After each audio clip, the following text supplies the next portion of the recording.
बिस्मिल्लाहिर्रहमानिर्रहीम। अस्सलाम वालेकुम स्टूडेंट्स। आज का जो हमारा टॉपिक है वो है British forward policy in India. The British captured India and ruled it from 1858 to 1947. Queen Victoria became the Empress of British India. The British rule is called the Raj or Crown Rule in India. तो British का जो British rule है उसको राज भी कहते हैं, ठीक है, ब्रिटिश राज भी कहते हैं या क्राउन रूल कहते हैं। सबसे पहले एरियाज़ के बारे में देखते हैं कि कैसे क्या पॉलिसीज़ थी ब्रिटिश की, ठीक है। Hyderabad Deccan was under the control of Mughal but later Asaf Shah became the Nizam of Hyderabad Deccan. पहले मुग़ल के कंट्रोल में था, ठीक है, फिर मतलब आसफ शाह जब आए तो वो उसके हैदराबाद के निज़ाम बन गए। The region had always been profitable sector for the rulers. तो ये जो रीजन था हमेशा से प्रॉफिटेबल, फ़ायदेमंद रहा था किसी भी हुक्मरान के लिए। When the East India Company was capturing India, the Nizam of the Hyderabad signed a treaty to remain loyal to the British. और तो जब ईस्ट इंडिया कंपनी इंडिया को ऑक्यूपाई कर रही थी तो हैदराबाद के जो निज़ाम थे उनके साथ एक ट्रीटी साइन की गई जिसमें ब्रिटिश गवर्नमेंट से लॉयल रहने का पास लिया गया। Moreover the Nizam of Hyderabad Deccan never participated in any battle. Nizam Hyderabad जो थे उन्होंने किसी भी बैटल में पार्टिसिपेट नहीं किया था एक तरह से, ठीक है। इन एनी बैटल और रिवॉल्ट अगेंस्ट द ब्रिटिश, बरतानवी जो लोगों के ख़िलाफ़ कोई भी जंग लड़ी उसमें उन्होंने हिस्सा नहीं लिया था। फ्राम 1724 टू 1947 के अर्से तक जब पाकिस्तान बना तब तक। Hyderabad Deccan was annex to India during independence from the British, ठीक है। इसलिए हैदराबाद को इंडिया के साथ ज़म कर दिया गया during independence from the British, जब हमने आज़ादी की जंग लड़ी। सिंध, उसके बाद सिंध के बारे में देखते हैं। During the 18th century the Talpurs ruled Sindh. The East India Company defeated the Talpurs and captured Sindh in 1843। History में आपने पहले भी इस चीज़ को हमने डिस्कस किया हुआ है कि सिंध पे जो हुकूमत थी वो तालपुर की थी, ठीक है।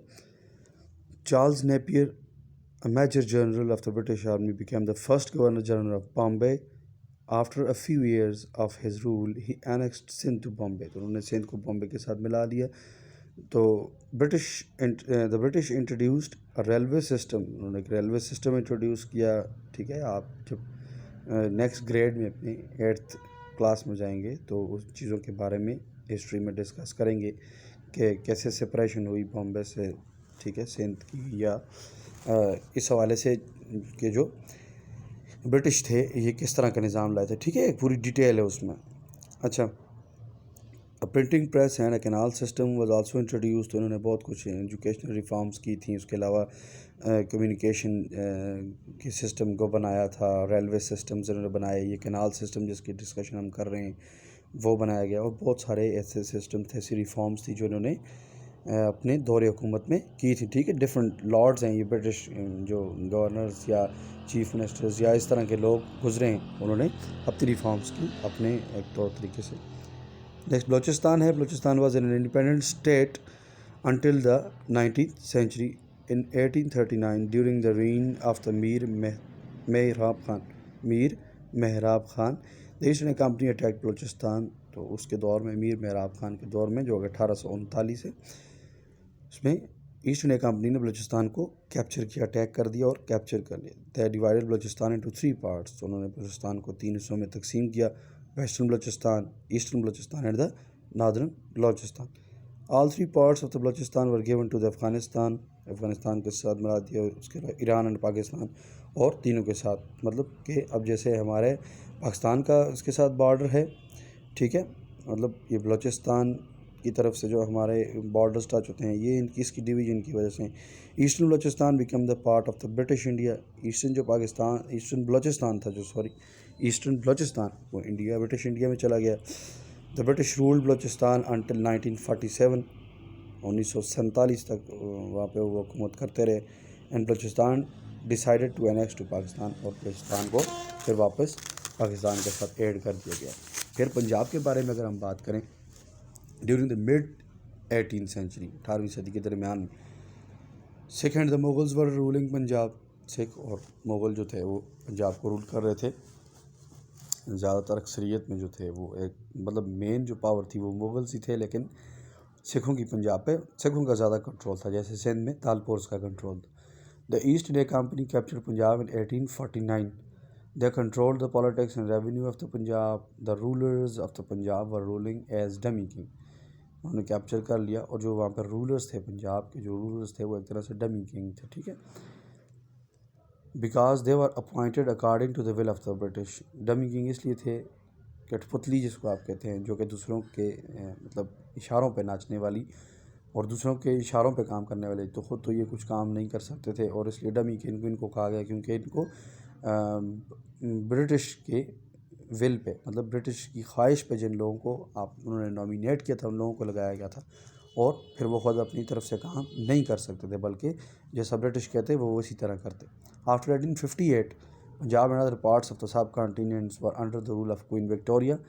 At the time of independence, Punjab got divided into two parts: West Punjab, East Punjab.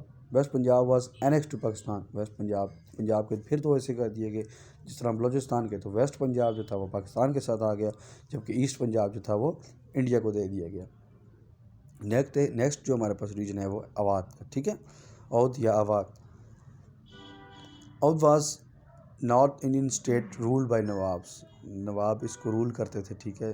After the decline of the Mughals کے دور حکومت کے بعد، ان کے زوال کے بعد، Awadh become the richest sovereign state in India. After 1765, the British captured a few areas of Oudh. They were politically active in Oudh. After Shujaa ud Daula's death, شجاع الدولہ کی ڈیتھ کے بعد کیا ہوتا ہے، they appointed his incompetent sons of نواب، تو انہوں نے ایک انکمپیٹنٹ مطلب جو اتنی باصلاحیت نہیں ہے، ٹھیک ہے، اور وہ انہوں نے ان کا جو بیٹا تھا اس کو نواب بنا دیا۔ They use nawab as a dummy ruler, پھر اگین وہ نواب جو تھے ان کو وہ ایز اے ڈمی رولر استعمال کرتے تھے، مطلب جو آرڈرز وہ دیتے تھے وہی وہ کام کرتے تھے۔ Eventually Awadh was captured by the British in 1856 during independence, تو اس کے بعد 1856 میں جو ہے اودھ کو بھی کیپچر کر لیا تھا ایسٹ انڈیا کمپنی نے۔ آج کا ہمارا لیکچر اتنا ہی، ملتے ہیں انشاءاللہ پھر نیکسٹ لیکچر میں۔